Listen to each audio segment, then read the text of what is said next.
Hi Anti-Society, welcome back to the Antisocial Planet, and today we are checking out some more Tower of God, and we have a lot of things that have kind of been left up in the air at this current point because there's just a lot happening, you know? I feel like we're getting to the end of like an important part of the storyline, so there's just so many things happening all at once. We have Baam in this like cavern thing with this ignition weapon needle thing that he is supposed to be fused with in some way. His soul is going to be put in it or whatever, which is not great, not a great sign for him. We had Rock picking a fight with Beta, which I mean, I want to see my sweet boy fighting and really getting a chance to like go all out. I love that we're getting some more focus on him now that he's integrated more into the story again. It does make me nervous though, because Beta seems super powerful and also unhinged.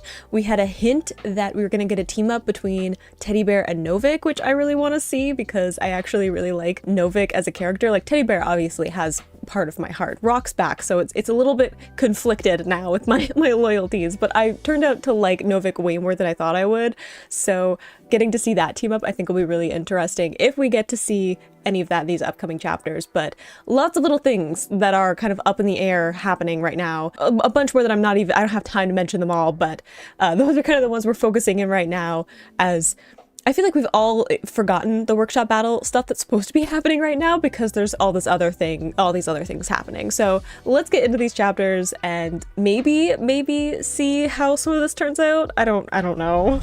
Okay, it looks like we're starting with Baam in the cavern, which seems a little bit like a previous cavern he was in with the light that he could see from above. I'm just saying. I feel like there are some parallels that might not be great for his mental health at this point. I do also feel like this is bad is kind of an understatement. I feel like we've left this is bad many chapters ago. We've escalated into something else. I feel like he has such a difficult relationship with being helpless, and I know that none of us want to be helpless. We all want to like have an active part in our lives, especially when it's about like the well-being of those that we care about around us.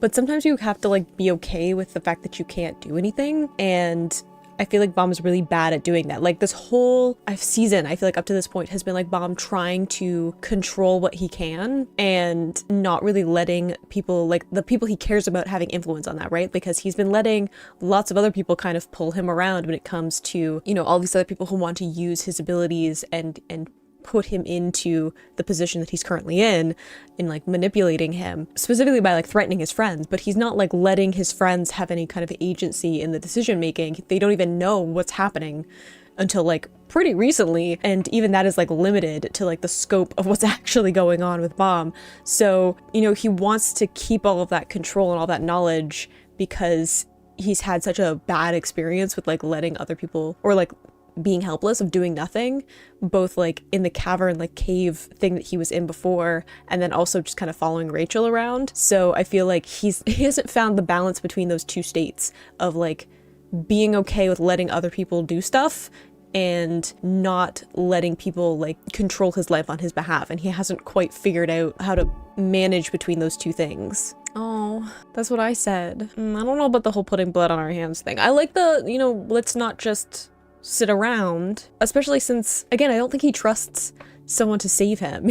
You know, like, even though we know as the audience that he has all these friends that are currently working together to try and figure out where he is and how to help him, I don't think he trusts that that's gonna happen, especially since he hasn't been telling anyone anything. So he doesn't know how much everyone knows yet. So to him, it's all on him, and he has to figure it out because that's the position that he's put himself in. Even though we know that there's all these other people that are like actively trying to help him if he would just let them. I do like that he's taking agency though. It's like, again, it's this balance that he's gonna have to figure out. It can't just be extremely one side or the other. It has to be that middle ground of like having agency in your life and knowing what you're capable of, but also understanding when you need to let other people in and let other people help you. And I say that somewhat hypocritically because I'm not great at letting other people help me. I don't know. I have a control thing too. I don't trust it unless I can like, I've seen myself do it, right? Like I have to see it done to trust that it was done properly. And it's something that I have to work on. So I understand where he's coming from. I I want him to be better than me, you know? I do like this though, like, he's not just gonna give up, and he's not just gonna wait, and he's not just gonna let, you know, Foog's plans and what they want for him, he's not just gonna sit back and let that happen again. As we've seen like throughout this whole thing of him just like giving up, even when he encountered Kun for the first time again, where he just kind of gave up and went with the plan and let it turn out the way that Foog wanted it to. He was very submissive in that. So I like that now that he's gotten to this point, he's like, no, I'm not just gonna sit by and let Foog have their plans and let it turn out the way that they want it to. I'm going to take an active part in this. I like it, but also you have friends. Talk to them. Ooh, that's a shot. I feel like there's gonna be more problems than you think. I don't know if anyone should know all of your plans. Seems like a bad idea given the amount of betrayal in the tower. I feel like I'd be again, I'm like, Baam needs to talk to his friends, but I'm also like, maybe we don't tell everybody everything. I guess I'm inconsistent. I don't know what to tell you. Depends on what information we're sharing. Seems weird that you're getting a call right after you were thinking about them, but okay. I'm sorry, there's just something about this very like imposing figure and the tap sound, because I'm just picturing like these little light taps as he's walking, and it kind of ruins the intimidation that I'm assuming we're trying to portray in this particular panel. I think it's very symbolic that there's literally a huge gap in between them. Methinks they might not trust each other the way that they used to. If they ever did. Foog seems very fractured. There seems to be a lot of little units of people within Foog that have like their own motivations for stuff. I feel like it's a little bit late to tell them not to try anything sneaky. Just saying. I don't know, power isn't always what's cracked up to be. Ugh, the idea of it being like lava, just like, ugh, I hate the idea of that. Well, look at the dramatic wind. Again, imposing. I don't feel like tap noises are the right thing. I like how it also says like, there's like this huge epic moment, right? And he's just kind of like monologuing. Like an evil villain, right? Kuraka isn't that, didn't we see him before?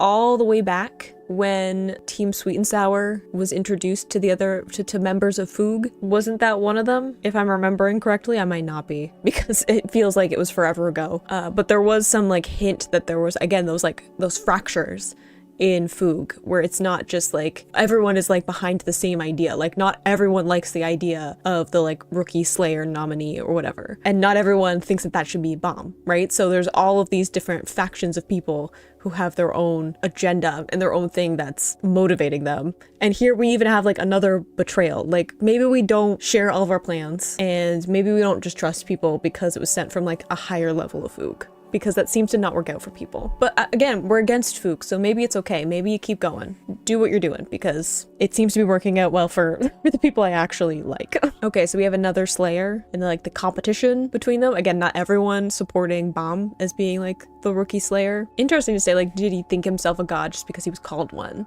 Because you have like Baam who refuses. He does not want to be called a god, and he doesn't see himself that way. So interesting to have that, you know, opposite reflection of those two personalities. Like, what does being called a god by a bunch of people do to somebody? There are those who kind of let it influence them into believing it, and it becomes like so internalized that they can't separate themselves from the image that people put on them.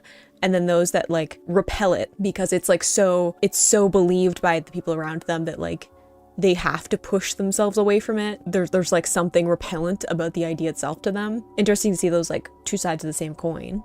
Hello, you are not who I thought I would be. Honestly, I had my thoughts about who it might be, but I guess I should have guessed, because the helmet, it seems a lot like back in season 1 with when she first showed up. It's kind of a similar vibe with like the helmet on before. See, so many betrayals. You were like, we should trust this person because they were sent from by the elders, and now it's all come to betrayal. So like maybe we don't just trust people. Fake needle. Ooh, wait, hang on, time out.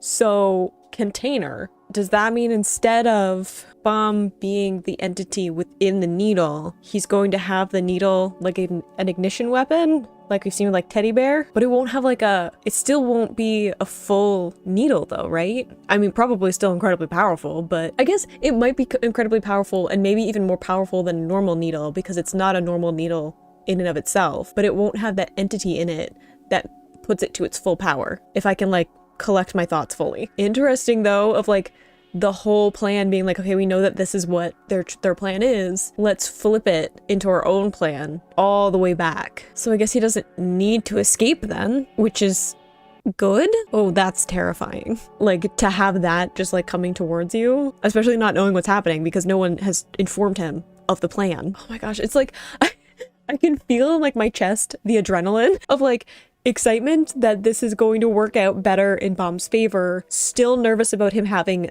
access to that much power. It just seems dangerous. Even if he does like figure out how to use it, I guess it's better than someone else getting it though, maybe?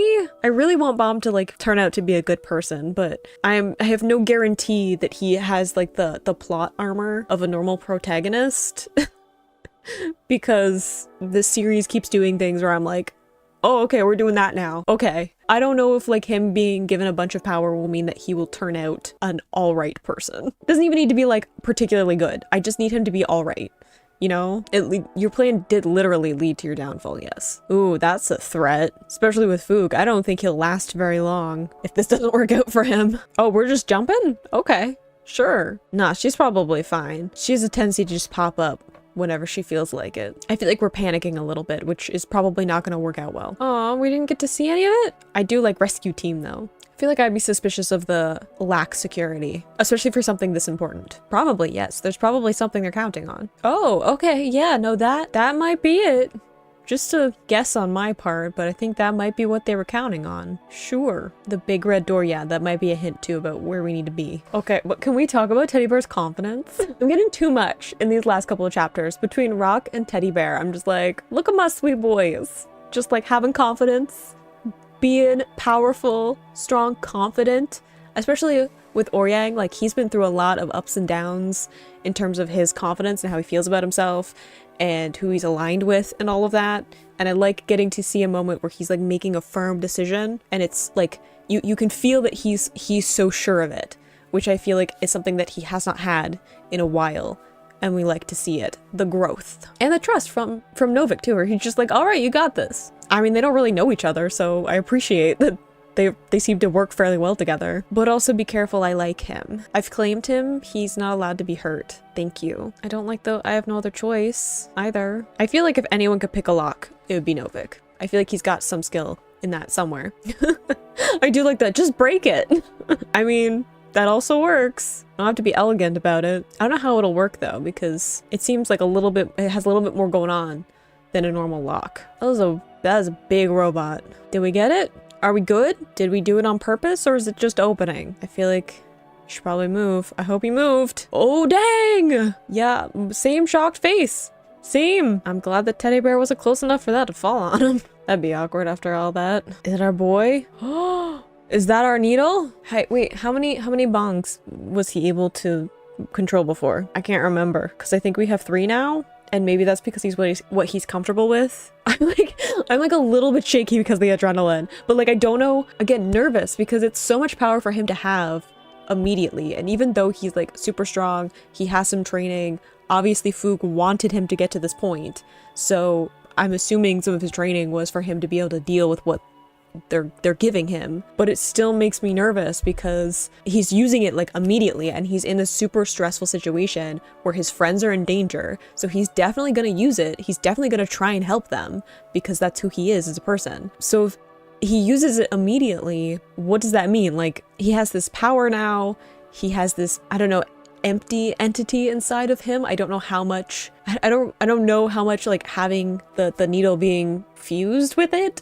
will affect him, but like he's been through a lot in a very short span of time and he's like immediately using that power because I feel like he can't isolate any of his abilities from the needle now. It's like infused together. It just seems like it's dangerous. Like I feel like he might be okay for a while and then there's gonna be a breaking point in this. Like he's gonna put everything he has in helping his friends and then it's going to catch up to him and I'm nervous about what that's gonna mean. Pretty dramatic shot though. I love that we had the backlighting as like a frame with the door. Good balance in the panels. We're gonna end there, aren't we though? Deep breaths. Okay, here we go. We have a different name for the chapter. Remember when this was about workshop battles? Okay, we're kind of remembering that. Okay. I feel like it's foreshadowing to say that we're getting closer. Like this is like the quarterfinals and we're getting closer to like the finals and stuff. I feel like that is somewhat symbolic of the progression of this story. It makes me a little bit nervous though, because I was like, oh, we're feels like we're getting close to like the end of a storyline. But then the fact that saying like, oh, these are like the quarterfinals, and I know that we're not really paying attention to the workshop battles anymore with the main story, but it makes me feel like there's so much more, and I'm like, how much more could there be? Which is what's making me a little on edge, because I'm like, what's gonna happen? Because I feel like this is foreshadowing. Maybe I'm reading too much into it, but there does tend to be some foreshadowing, and I'm just like, I'm very tense. I'm very tense at the moment. Ooh, is that one of our undercover? Lororo? Possibly Hats? Yeah, I'm like, is Hats in the game? Oh, I can't remember now. Probably Lororo though, if I had to guess. I mean, not impossible for him to escape. It's gonna be a bit awkward when you find out about what happened. Look at him. Look at my little GB. I love him so much. I love that he just like compresses and goes back to normal size at will. It makes me so happy.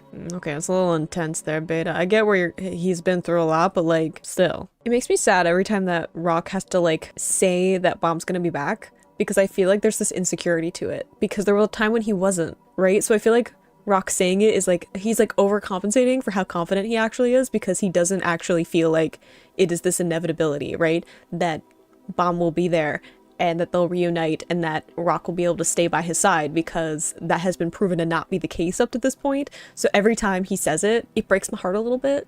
Yeah, he's like, he'll return like he did 7 years ago, and I'm like, yeah, but there's still 7 years in between. I feel like Beta is such an interesting, again, flip side to Baam. We keep seeing all of these characters that feel like the opposite side of the coin to who Baam is, and I feel like that's very deliberate, because it's showing this is who Baam could be. And I think that maybe is where my nervousness comes from, Baam getting more and more power, especially with how much he's tried to isolate himself throughout this season. I mean, obviously he's coming around to having his friends involved in his life again, but that's only because he made them beforehand, right? You get someone like Beta who does not have that support system, and he doesn't have anyone to like reunite with who cared about him before everything happened. I think that being shown all of these people who feel like the opposite side of who Baam is like, this is the potential of who Baam could be, and the only reason he isn't is because of a bunch of factors in who he is as a person, and the people that he interacted with, and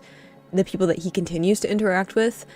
That's the reason that he is who he is, and not these other people. So I think that that's some of where my nerves of like, the more power he gets, I know that there's this potential that he could turn out as any of these other people that we've encountered, because all of them became who they were because of who they were by nature and the circumstances that they found themselves in. Like, Beta is so close to who Baam could be, and I think that's why there's so much resentment, because Baam gets to have friends, he gets to be out, he gets to be important, right? Like, he gets to be the, you know, Slayer nominee. He gets to be the person who gets to have the needle, or gets to be put in the needle. Like, he gets to be part of something that makes him powerful and important, and people pay attention to him.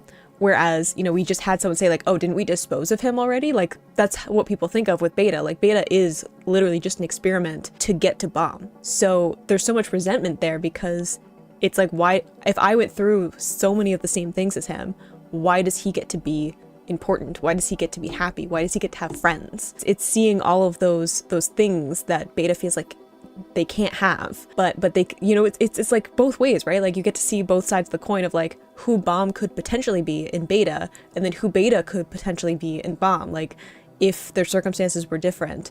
And whereas Baam might feel pity for Beta for, you know, going through similar things, Beta feels resentment because Baam gets to have things as a result of all of that. You know, of like seeing all of this destruction, seeing all of this death, all of this cruelty, having that inflicted directly on him, right?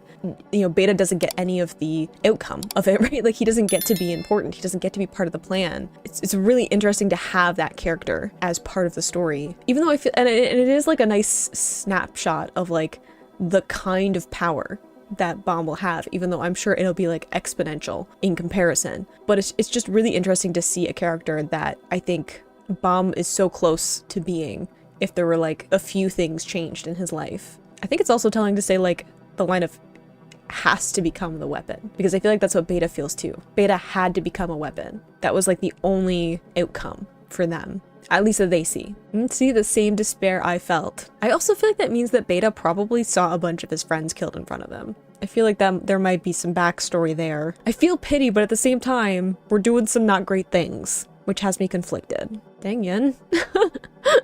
I like seeing that she's just going for it though with the powers. Like we had a lot of anxiety about using them before, but I don't think it'll work, obviously, but it's a bit of a deranged look there. So I was also looking at the cool, like, fusing of the different power sets, like the green and then the like oranges and reds, the fire. Love it. Oh yeah, no, he's escaped. You should all run. I feel like that is something that should happen. Anyone who has ever even slightly hurt one of Baam's friends, you should probably run as fast as you can. I don't think you'll get away fast enough, but you should at least try. I mean, did he steal the needle? It's kind of meant for him at that point. And it wasn't really like a choice. It's not like he was like, I would like to steal the needle. It was like, due to events out of his control, he has fused with the needle. Which is what happened last time too, so I guess he had more agency the last time though. Are they actually gonna summon him though? He might be en route. It might be a little bit disorienting to just like teleport him somewhere too, because I don't know how much he understands of the whole summoning thing that is going on. So like, you know, be careful. He's a little volatile and he has a lot of power now. Are we making wings? Wow, he's out of there. All the fire too. Just like around now. I hope that we figure something what to do with that. We don't just like leave a fire in the middle of a forest. It might not end well. I don't think this is gonna end up well for you either, because don't pick a fight with him, you know?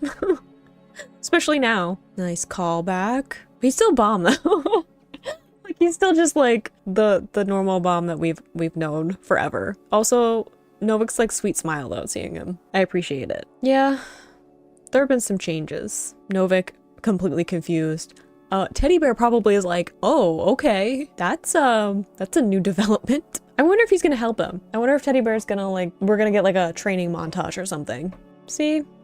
We knew she was fine. Oh, we're definitely gonna see it in its real form, aren't we? I feel like Foog might try to force it too. Like they might have a bunch of events kind of set up domino style so that Baam gets like pushed towards figuring out what the real form of the needle is. I don't want that. Do I? No. I don't want Foog in charge of it. I want him to figure it out on his own. Novik, still confused about what exactly is happening. Like, we should be worried that it's like, can he control it? I'm nervous, guys. I'm nervous. I'm nervous about if he can control it too, but he's got some people around him who know about like needles and being ignition weapons and stuff. Maybe they'll help him out.